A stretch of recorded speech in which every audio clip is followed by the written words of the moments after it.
La propagande est aux démocraties ce que la violence est aux dictatures. Noam Chomsky.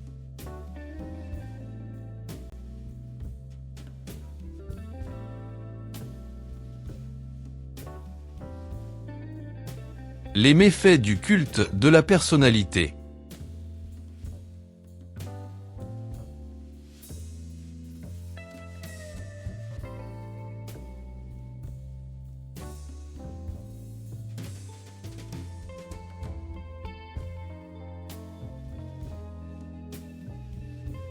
Le culte de la personnalité envers les dirigeants africains ou d'ailleurs est un fait, où l'on voit le leader d'un pays, surtout en Afrique subsaharienne, élevé au rang d'un sauveur de la nation.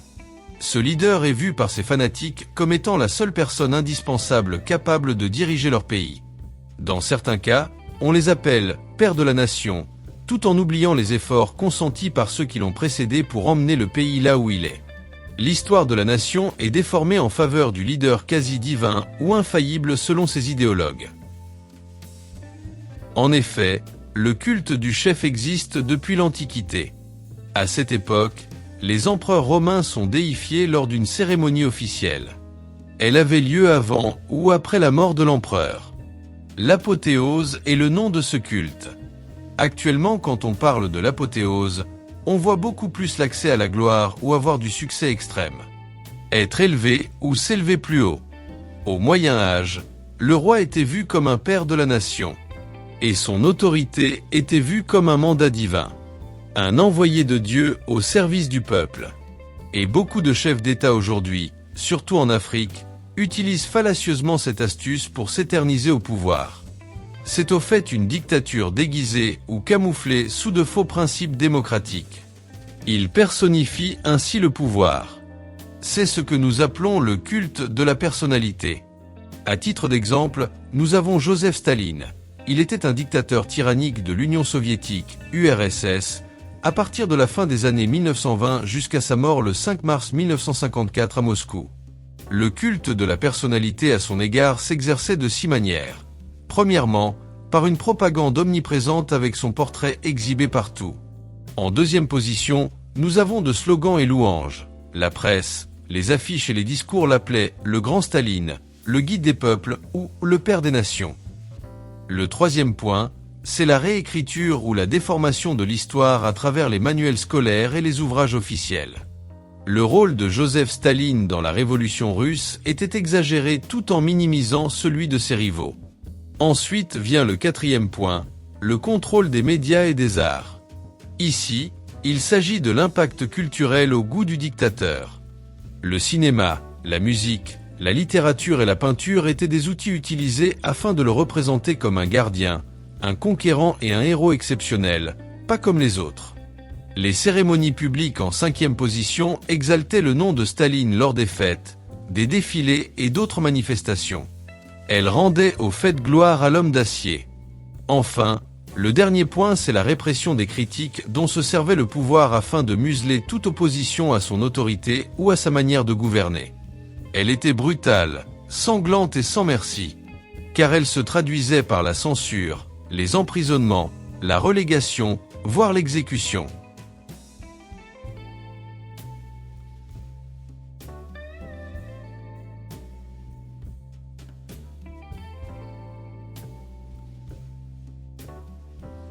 Sans le pouvoir, les idéaux ne peuvent être réalisés. Avec le pouvoir, ils survivent rarement. Fidel Castro.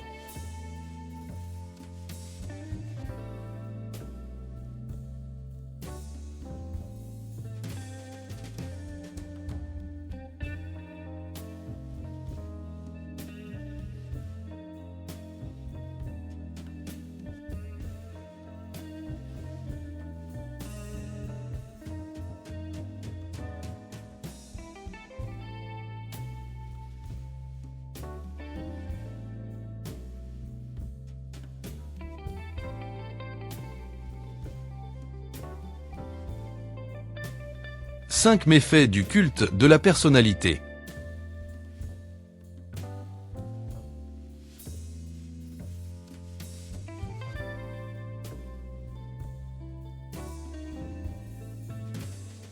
Dégradation des institutions démocratiques.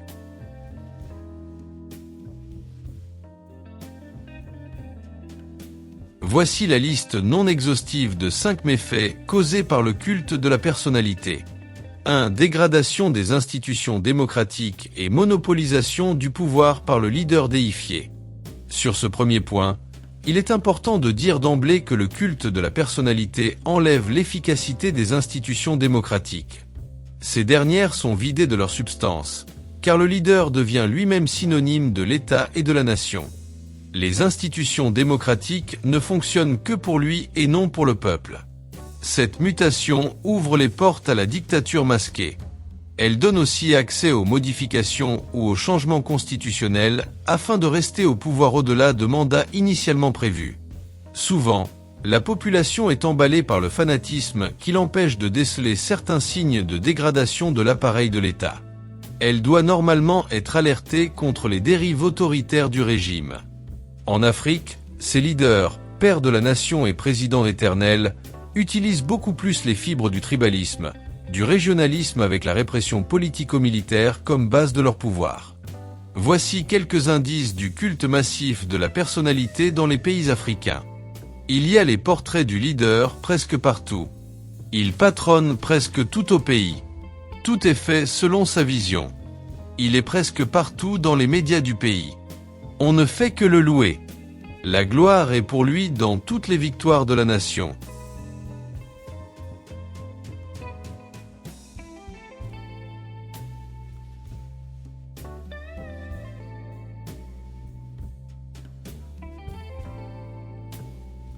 Deux, la mauvaise gouvernance, la corruption et la kleptocratie. Le leader, concepteur du culte de la personnalité, s'impose au centre de tout ce qui se passe dans son pays. Il contrôle tout. Cette position attise la corruption. En effet, le pouvoir est personnifié à travers le culte à la gloire, de l'homme solution de la nation. Tout est fait selon la vision du chef de l'État. Rien ne peut être fait sans lui. C'est comme s'il était au commencement de toute chose. Les institutions existent pour le président de la République au lieu de servir le peuple souverain. La justice, l'administration et l'armée dépendent d'un seul homme. Ils endorment le peuple par une économie de palais et des slogans fallacieux à l'égard du peuple meurtri et appauvri par la corruption au sommet de l'État. Les ressources de l'État sont détournées avec des dépassements budgétaires incontrôlables et non sanctionnés.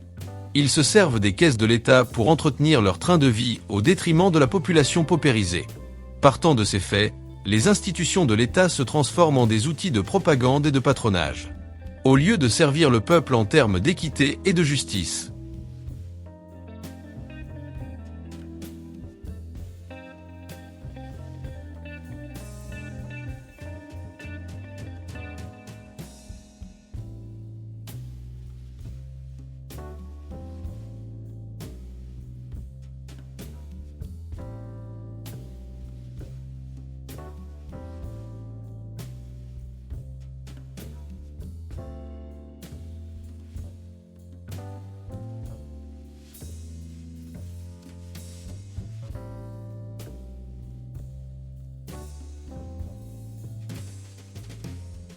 Trois, violation des droits et suppression des libertés.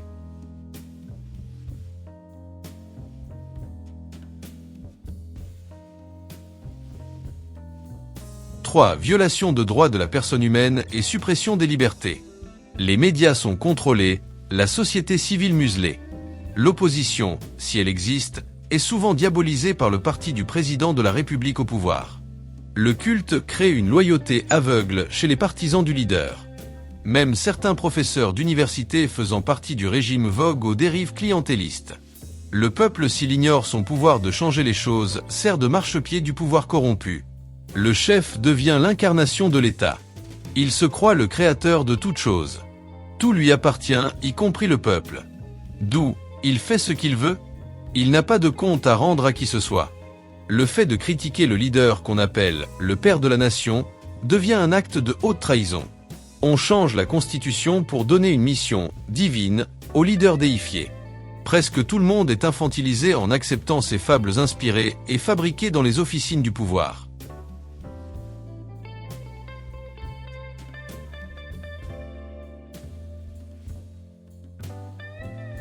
Que quiconque possède le pouvoir ait tendance à en abuser est une vérité éternelle. Ils ont tendance à aller aussi loin que les barrières le permettront. Montesquieu.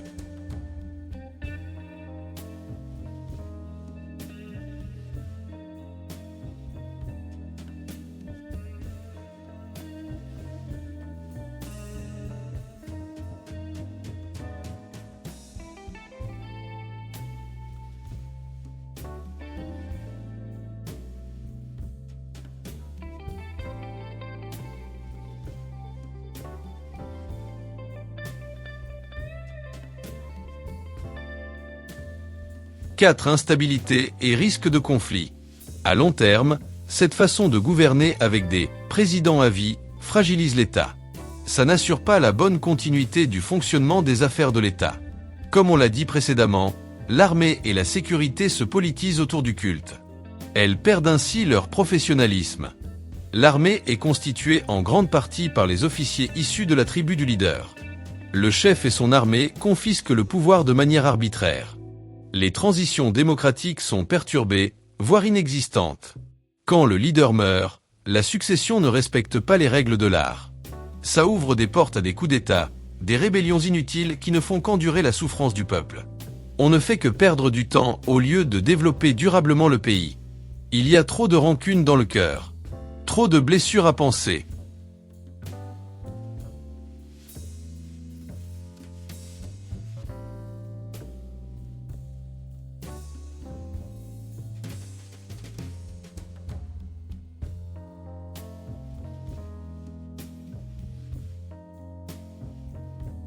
« 5.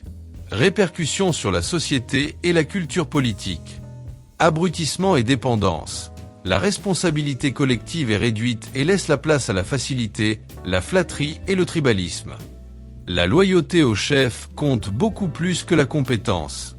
Les médiocres fidèles aux leaders déifiés remplacent les personnes capables et intègres. Le maintien au pouvoir vient avant le peuple. Tout est fait pour s'éterniser au pouvoir. Le mieux-être du peuple n'est plus le centre de l'action politique. Au lieu de s'engager civiquement et prendre part activement au développement de la nation, les citoyens attendent tout du grand homme. Ceci favorise le clientélisme. La première dame et la mère du leader, qui n'ont aucune fonction officielle, s'ingèrent même dans les affaires de l'État en influençant certaines nominations. Division ethnique et régionale. Comme on l'a déjà souligné, le culte de la personnalité renforce le clivage. Ça ne ressemble pas le peuple, d'autant plus que le chef favorise son groupe politique et ethnique, que ça soit dans l'armée ou dans les institutions. Ce fait crée trop de frustration car les ressources du pays profitent beaucoup plus à la coalition dont est issu le président de la République. Les lois sur la redistribution des richesses ne sont pas suivies à la lettre. Frein au développement. L'énergie est beaucoup plus déployée sur la glorification du leader et le fonctionnement de son institution, au lieu de l'orienter sur la sécurité et le développement proprement dit du pays. Trop de gabegie pour des affaires qui ne servent pas l'intérêt du peuple. Et trop de surfacturation sur l'exécution des projets économiques. Car les mécanismes de contrôle des dépenses et de vérification ont déjà été éteints par le système. À titre illustratif, nous avons des dépassements des budgets de l'État, des aides internationales et des dons qui basculent dans la corruption. En outre, des postes clés vont souvent aux proches du leader, sa famille et ses complices politiques. Le népotisme et le clientélisme sont des freins majeurs au développement, surtout en Afrique. Les élites contrôlent les sites miniers et s'enrichissent au détriment d'un peuple endormi, qui, dans la plupart des cas, ignore ses droits.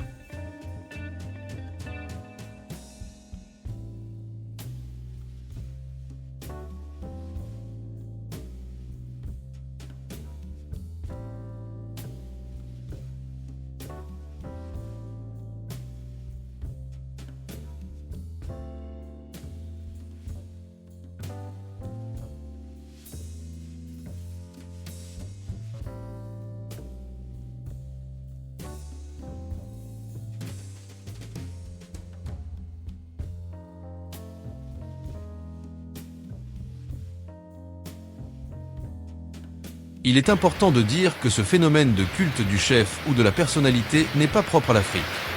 Beaucoup de leaders actuels en Afrique, au Cameroun, en RDC, en Ouganda, en Guinée équatoriale et presque partout en Afrique sont encore attachés à ce culte. Ces kleptocrates, ou présidents à vie, modifient la Constitution pour supprimer la limite des mandats dans le but de régner éternellement. Ils instaurent ainsi une dynastie républicaine. Le remède principal ou la solution? Le peuple doit sortir de sa torpeur. Il doit arrêter de soutenir ses chefs qui le manipulent. Après vient la vraie culture politique qui va favoriser beaucoup plus les idées et les résultats. Un peuple exigeant envers ceux qui les dirigent. Ceci poussera ces leaders qui souffrent du complexe du sauveur à avoir une bonne culture de redevabilité. Avec un peuple patriote, vigilant, éveillé et bien éduqué civiquement, la République aura des institutions renforcées avec une presse libre.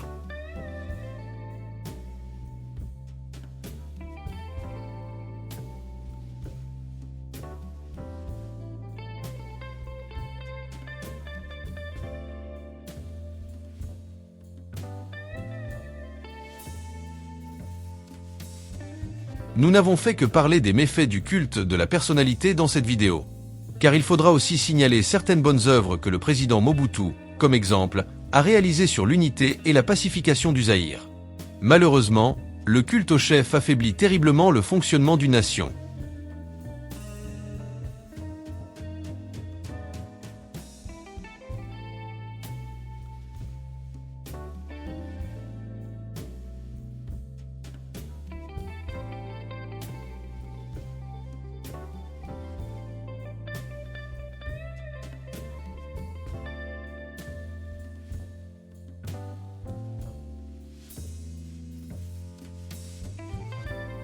Il n'y a point de plus cruelle tyrannie que celle que l'on exerce à l'ombre des lois et avec les couleurs de la justice.